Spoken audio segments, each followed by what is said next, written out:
Sound the alarm as it's that time of the week where all African football lovers converge and have a discussion about all things African football.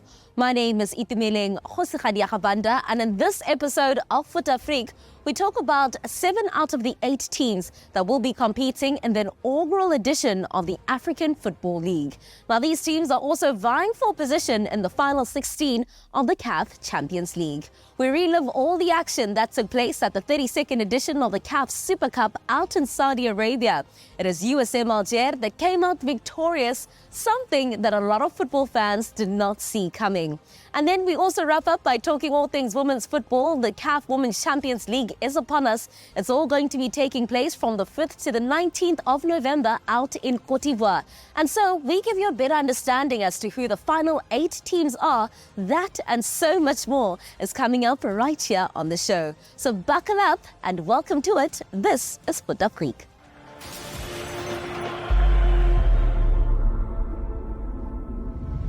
First things first, let's start off by answering last week's trivia question. And who better to do it with than a man who's been away on a hiatus? Look who's back. It is Brian Mofokeng, the ultimate heavyweight of the airwaves. Hi, Brian. Guess who's back? Back again. Brian is back. Back again. Left friend. It's good to have you back, but you're not in studio. You're out in Pretoria. Tell me about it. Yeah, no, vandaag. Yeah. Looking good. All snazzy, everybody looking good. Yeah. I gotta say, I'm learning a few things about the language around understanding. Barazaya, Udese. I didn't understand what Udese meant. I always thought Udese is some good meal, and I realized no, it means absolutely something different. I'm told Udese goes studio when I find out. Odesse, Joe, Odesse, Grootman. I'm going to get my Pretoria people to hook up with you just so that you can learn the lingo a little bit more. But let's get down to business. Let's answer the trivia question. Last week we asked a very interesting, simple, but yet pertinent question. Of the nations that are going to Cote d'Ivoire 2023, how many will be making their first appearance? Absolutely none. All the nations playing there have been there. Some are making their return, but others are popular and have always been there continuous. I mean, if you look at a nation like Cameroon, 19 in a row, that's how they've qualified for. So it is indeed a AFCON, none like the others we've seen recently. No debutants at all this next year. Yeah, no debutants at all. These are people who have been there before. So it's a been there, done that situation for most of the nations. And a lot of people have been asking, actually one of the questions that came in from the viewers asking us as to, why do we call Ivory Coast Cote d'Ivoire? Well, let's get you out of your misery. This is a show that you get to discover the African continent through its football. The Ivory Coast was a nation that was colonized by the French. Then in the year 1986, they had independence, and the government then said that they're changing the name and they're going to make it Cote d'Ivoire. As you know, Cote d'Ivoire is a word in French. It alludes to the same meaning as Ivory Coast, but because it's one of the only countries, actually, Brian, that we have where we have French and English as the 2 main languages. It is indeed. I mean, historically speaking, from the days way back, it was known as Ivory Coast, as you mentioned, changing to be known as Cote d'Ivoire. And their national team is called the Elephants because of the ivory part of things. So really looking forward to see how they want to be able to perform as the host nation of the competition.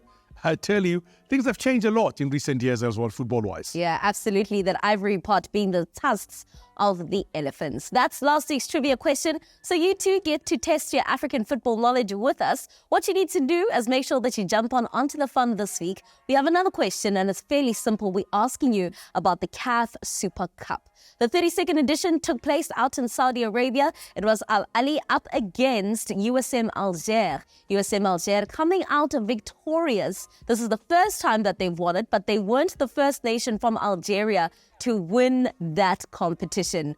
Which team was the first Algerian team to win the CAF Super Cup? Very interesting, because when you look at the facts coming into this competition, you always knew that Al Ahly have dominated. The 11th appearance in a final of the Super Cup overall, and have won it a total of 8, have now lost it 3 times. And the other time also, they lost it against an Algerian team, just to give you some hint, so you can be able to get the answer for that one. But also, what was very interesting, is that we have seen also a huge jump from a prize money point of view, because it was initially $200,000 to win the CAF Super Cup. Now it's $500,000, over 130% increase. That's what USM Alger got. Al Ahly got just around 250, that is US dollars, $1,000 for being runners-up of that one. but it was a spectacle, a final to behold, because the underdogs came, saw, And they conquered. and conquered. Absolutely. Now, you talk about that increase in prize money. That is part of Dr. Patrice Motsepe, who is the CAF president's promises as to what he's going to be doing on the African continent. He wants the prize money for CAF competitions to be increased. Now, Brian, let's talk about this money going into the teams, right? And I don't know if you have a proper understanding as to what happens when a team wins a competition. They get the money. Obviously, we know that the money needs to be split amongst the staff, the players and all. But is there a percentage that goes into the team itself? If you look at the money, I mean, the prize money, for example, the CAF Champions League, the new prize money is $4 million US. So if you look at the spread around that, I don't know how the team breaks it down, because some teams, I know a team like Sundowns, that will go completely to the players and to the technical staff. Some teams will actually break it down differently. I remember when Chiefs were playing in the final, people were talking to say maybe the 50% will go to the players and the backroom staff and so forth. I think, teams usually break it down differently depending on the financial muscle of that particular team, because if you look at the traveling part of the competition, there's a lot of money spent around that in totality. So, for me, I always believe that it's going to be a structure which teams will actually work on. Some teams believe 50% goes to the players. Some believe holistically give the money to the players. But what we have seen also is the jump in a prize money has been a huge incentive to the players, because some teams who are able to buy quality players are able to buy those players with the prize money they're getting from this competition. Yeah. But like they always say, the CAF competitions are not for the teams that don't have very deep pockets. You struggle if you go that route, because you're going to see most of the teams that I've seen, I'll give you some case studies. Black Leopards got to the semifinals, where they play now, lower leagues. Marumo Gallants got very close, got into the semifinals, eventually lost against USM Alger, who eventually became, in fact, they lost against Young Africans. But you look at where they are now, they're playing in the lower leagues, because it stretches you financially. And it's only important that the prize money that comes in is a big prize money, so the team can be able to sustain themselves. Yeah, it becomes really interesting when you consider the money element, right? And how does teams have cash flow within the system to keep the team going, keep the players happy, and keep their staff happy as well? Facilities included as well. So it is a lot of money that is needed in order for teams to sustain themselves within their respective leagues. Now, we do know that the African Football League is on the horizon. It is upon us. How weird would it be if a team does not qualify for the last 16 of the CAF Champions League, but they will be competing in the African Football League? Case study, Inyimba. You mentioned and said you know them as a CAF Corporations Cup team. Yeah, I think they did not disappoint you there, Itu, because they're out of the CAF Champions League, knocked out in the first round by Al Hilal Benghazi, by the way. So they're the only team out of the 8 who are going to be participating in the African Football League who are not still taking part in the CAF Champions League at the moment. All the other 7 are still there in contention. One of them, Al Hilal, is going to play their first game this coming weekend. The key word that you said is still competing. It doesn't mean that they've qualified. It just means that they're still in the running to make the final 16. Don't go anywhere. When we come back, we dissect the progress of these teams and how their route is looking for them to qualify for the CAF Champions League.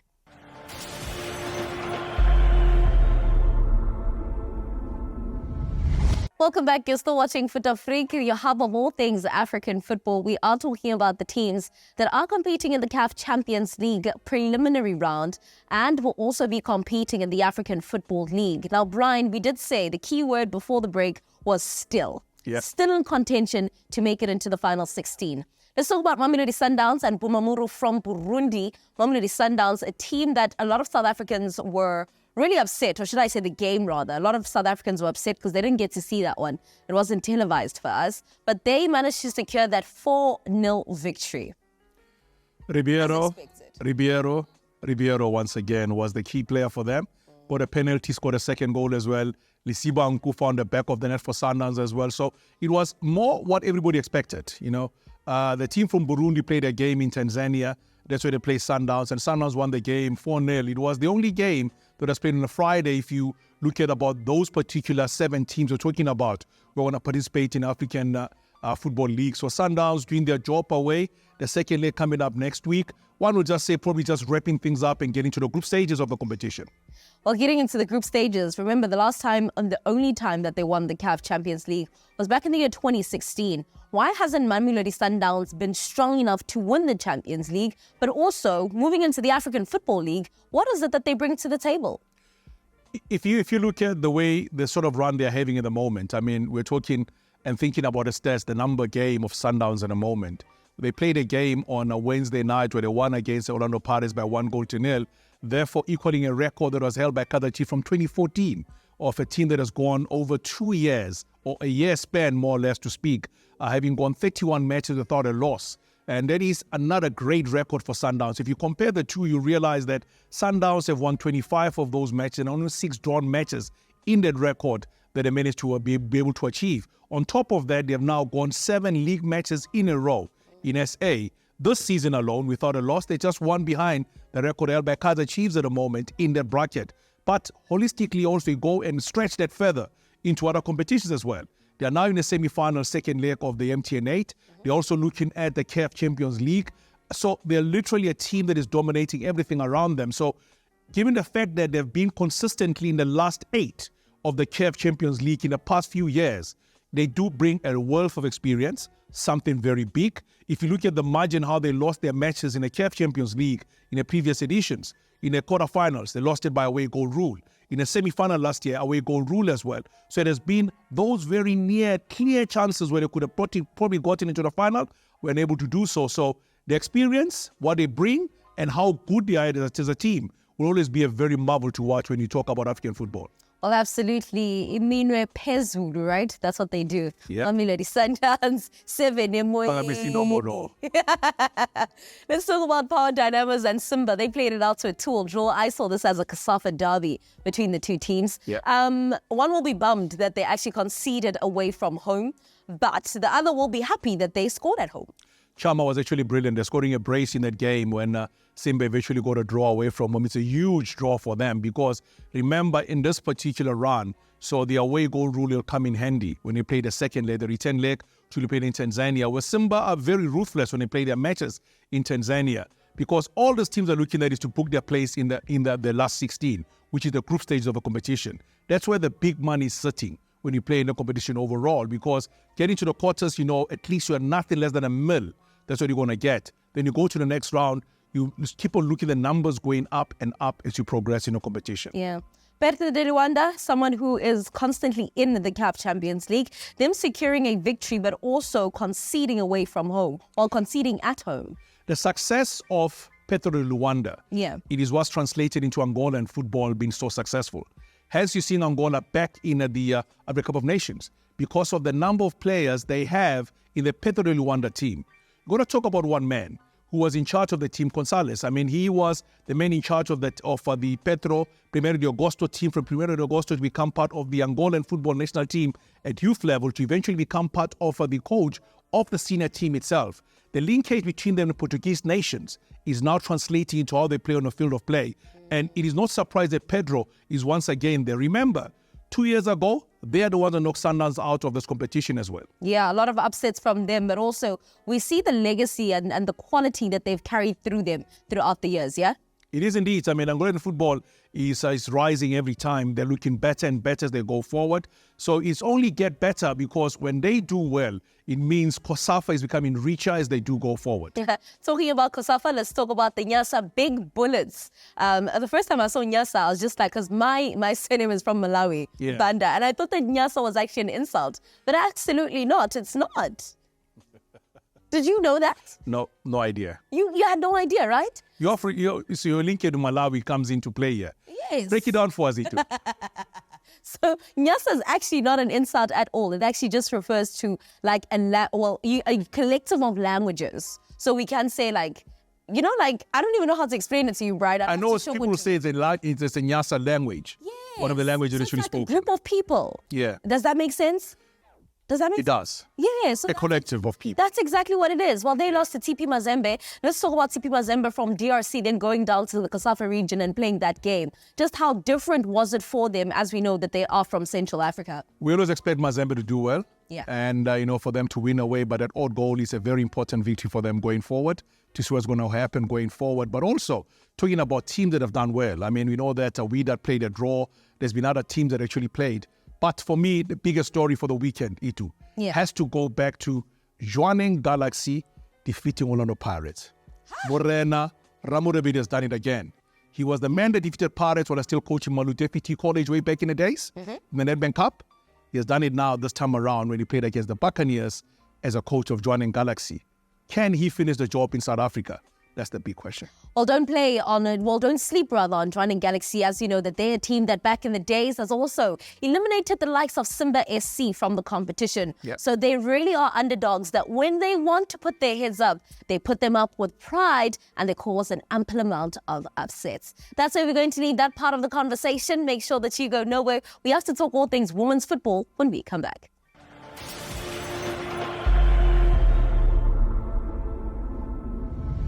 Welcome back. You're still watching Fut-Afrique. We'll be having all conversations about African football. Make sure that you hop onto social media and you interact with us with this week's trivia question where we're asking you about the CAF Super Cup. Let's wrap up the show now by talking all things women's football. Jessica Bokamo-Sonkoma joins us in studio. One of my favorite girls. How are you doing? I'm good, thanks, Mama. How are you? I'm good. I love the way Umpisangate. Really? You're the only person that literally calls me with all my number plates. It's hard not to. Yeah, thank you. I love not it. to. Appreciate it. Right? Yes, exciting segment. Very exciting. Yes. Very interesting as well. So get me out of my misery. I was having a conversation with Brian and we're talking about the CAF Super Cup. And CAF Super Cup money has been doubled. I think the increase is 130%, right? Yeah. Which is amazing. Yeah, great. When it comes to women's football, I haven't heard anything about there being an increase in the prize money when it comes to the CAF Women's Champions League that now is in its third season. Possibly I'm jumping the gun a bit too quickly because the announcement is probably still pending. But let me know, have you heard anything on the sidelines with just how the money situation has been in this competition? So currently the money situation is still where it stood last year. There hasn't been an increase. We're still sitting at 400K. And second prize, we're still sitting at 200. USD, I guess? Yeah, USD. Okay. Yeah, let's just make it clear. Right. USD. We're obviously hoping that there is a little bit of an upgrade, a bit of an increase, but maybe there's contributing factors to the reason of that. I mean, we're on the third edition of CAF Women's, tournament, and the first one, there was no prize money. And the second one... my love. It hurts, but the second one, there was a jump, going straight to 400K. Perhaps, they're looking at those kind of things to say, because there hasn't been prize money for the first edition, and we made such a steep, injection for the second edition. For the third one, maybe they're just trying to level it out, and possibly for the fourth one, we'll probably see a bit of an increase. So it's not so much of a bad one, to not have the increase. Obviously, it would have been amazing to get an increase in the prize money, but I think it's still a decent amount of money considering the fact that we started from the bottom and now we're here. Yeah, started from the bottom. Yeah. So if you explain it like that, it does give me hope, right? Because there has been progress with every single edition. So maybe I am jumping the gun. Maybe soon. Yes. 50K. Yes. And it speaks to the gradual, investment in women's football. Yeah. It's never been, smooth for women. There's never actually been financial contribution with yet being sponsorship, endorsement, brand visibility, and that kind of thing when it comes to women's football. So it's still a gradual adoption when it comes to that. So I think we're making the right strides. They need to be aggressive at one point, but I think we're still good for now. Yeah. The 5th to the 19th of November, that is when all this action is going to be taking place. Yes. 3 weeks of nothing but women's football out in Cote d'Ivoire. Love it. Cote d'Ivoire itself hasn't hosted a competition in the longest time. They finally get to come back, and this is like a pre-run of what's going to happen in the AFCON. Are we expecting the nation to actually come out and show the women's support when it comes to this competition? No, definitely. I think the supporters need to come out. As the host, you are definitely rooting to do well, progress all the way to the end. So I think the supporters will definitely come in numbers in terms of supporting the girls. I'm hoping that the technical structure as well is doing what they need to do to make sure that they represent and they do well. And I think it goes across all the teams that have actually made it. We have a lot of debutantes, so I think they have a lot to prove. As much as Mamelodi Sundowns and Asfas also do have a lot to prove because they're trying to, obviously, as far as trying to defend, Mamelodi Sundowns is trying to bring it back. They want to actually win money. Exactly. They want to win money and they want to put, keep collecting the trophies, given the fact that they just collected the COSAFA. But just to speak about that, I see a lot of national teams are actually having friendlies with international clubs. Perhaps that could be something that's helping those specific individuals that are playing in those clubs to kind of beef up the squad going into CAF. So I'm hoping that, that really speaks volumes and it actually carries a lot of weight. Interesting that you said that. I just wanted to talk about, we're going to come back to the CAF conversation, but just to digress just a bit. Teams or nations taking seriously competitions and having high opponents before, as they pre-matches for competitions. Yes. Do you not think that this is something that should be happening for women's football throughout the entire year so that we can elevate the standard of women's football? I always talk about this, every time we see an international friendly with either Netherlands or China or whatever the case may be. It's always across Africa. It's always during the times where we are in preparations of a specific tournament that's big. But what happens when there isn't those tournaments in the pipeline? So I feel like that those friendlies need to be consistent with African teams, with international clubs throughout the year. I think it brings consistency and we get to see the individual brilliance of, players that are making it for the first time. The young ones get to get enough training. We don't want to go to the World Cup and somebody's got stage fright. You are playing with your legend and now it's throwing you off the game. You know what I'm saying? Now you want to selfie. You're thinking about the shirt exchange at the end of the game, But if we have these matches throughout the year and make it a norm, I think the performance in terms of African football, the development will definitely upgrade because, we wait for those moments and I think it should be throughout. I want to wrap up this conversation properly, but I'm out of time. Yeah. Just quickly. Yeah. We have the Champions League that's coming up. We know that 5 of the 8 teams are going to be making their first appearance. A lot of people means that they don't know these 5 teams. They won't necessarily know the 3, right? How hard is it to sell this competition to sponsors and to get cash injection for competition where majority of the teams participating are unknown? It's very hard. If you are coming to me and you're looking for financial injection in terms of me sponsoring, what am I getting in return? You need to give me an objective. You need to give me a goal. You need to give me your numbers. You need to give me something that I can see as value in order for me to sponsor you. And, it's you are an extension of my brand. Where do you stand in terms of the financial gain that you bring in terms of me aligning with you? So if you don't know about the teams, if you don't know about the players, if you don't know what league they are playing in, how else are you going to get into the market? So me as a sponsor, I look at you like, is not make sure. So I think it's another conversation for another day, but we definitely need to upgrade on that department. Well, there's so much that we can talk about when it comes to women's football on the African continent. Just how do we grow this growing sport? Because the players are already doing the job, but how do we as the supporters support this sport, being women's sports? The conversation is going to be ongoing until the 5th to the 19th of November, because that's when the Women's Football Fiesta does take place out in Côte d'Ivoire.